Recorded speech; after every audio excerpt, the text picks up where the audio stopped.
Yeah, so for me, I think I'm going to focus on the Patriots. They went big and they went early, signed a load of guys on the first day. Some of them really nice moves. I like them a lot. And some of them really poor moves. I don't think they're so good. Jonnu Smith is one I thought was an excellent get. He's a fantastic tight end. They're going to have Cam Newton, I believe, at quarterback, or they might draft someone. But having a nice tight end is a great comfort blanket for any quarterback, no matter whether they're a veteran or a rookie. So that suits them really well down to the ground, no matter which way they go in terms of the quarterback room. Two guys I didn't like.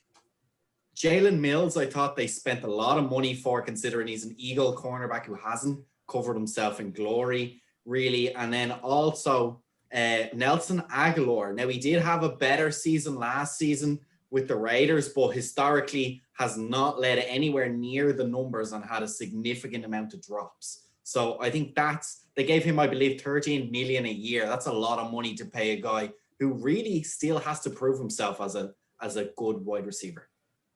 Yeah, I could see. Sorry, just on Fion's point with Aguilar, I can see him having an Amari Cooper level turnaround with the Cowboys, like what he done. You could see that Cooper played quite well outside the Raiders, so maybe it was a Derek Carr issue and not a wide receiver issue.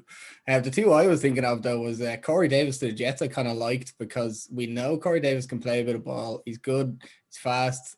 He's good in his route running, and it's a nice complementary piece to have to a young wide receiver room, especially with Mims in there. So I really like that sign. I thought it was good. It still doesn't really show me where they're going in the draft. Are they going to go quarterback 2, or are they going to trade out, or what are they going to do? Is Sam Darnold going to be the head there on that team? We don't know. And then the other one I had written down here, it wasn't a signing, but it was a lack of a signing. And I thought Golladay would have been snatched up by now. I really, really thought he would. And Jerry, you could probably think that we were both probably hoping he would come our way onto the Giants team for a nice price. But I'm not sure whether he's picky or his price is too high. I seen a report that a lot of teams, they like him, but only at the right price. Yeah, Jordan Raanan even posted today that the Giants are interested, but for the right amount. I think Golladay is going to wait it out a bit. I know the Dolphins and the Giants are both interested. The Giants couldn't do anything until they locked up Leonard Williams long-term and got that $19 million cap hit down to 11. So I think they created about $8 million worth of space today just by doing that. They could still renegotiate others as well to try and bring in Golladay, but it's only going to be for the right price. As far as moves, like I always go what teams aren't doing for some reason. And I know you don't build your team through the draft. I'm sorry, through free agency, but you do supplement it. The Giants cutting Kevin Zeitler was a surprise to me. I thought they would renegotiate. And once they cut him, I thought that would mean that they were going to try and keep a Dalvin Tomlinson, and they didn't, or they couldn't, because and he got 22 million from the Vikings 2 years. That's not a crazy number, but also the team that shares the building with us, the Jets, they're making some moves, but they're not building the line, and I don't know what that means. I don't know if that means they're going after Penny Sewell in the draft and they're going to keep Darnold. That's fascinating to me. From everything I understood, they were going to go quarterback in the draft, but it's a lot about what these teams aren't doing as well. So those were a couple of surprises for me. I think the cutting of Zeitler, which I thought would free up enough money to maybe keep Tomlinson, and then the Jets not building their offensive line, but adding other weapons. So it's going to be interesting to see what these teams do, man. Yeah, I had, sorry, do you want to finish? No, go ahead.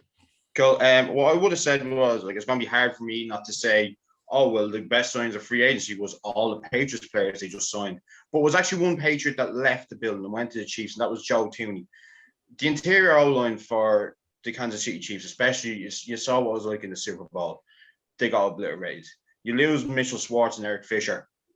It was the same day. I'm pretty sure it was the same day they lost the two guys. Yep. So to pick up Joe Thuney, 5 years, $80 million, was a bit of a stretch. Yeah, maybe it was. But if you look at the history of Patriots O-linemen going in free agency, they get paid. So that was one move. And the second move was sort of kind of under the radar, which was Josh Johnson of the Rams going to the Browns. Like last year and the year before, he didn't really have a great year. It was a spot of need for them. So obviously having Grant Delpit out last year, the safety from LSU. He's going to be back this year. Greedy Williams and Denzel Ward, and having the strong safety such as himself in there. In that Super Bowl year, he had 73 solo tackles, a pick, 8 passes defended. So like it is good. They did need someone at that strong safety position, and obviously you want to fill a place of need. So I'd say them two are my top free agency moves so far. Yeah, That's a good one.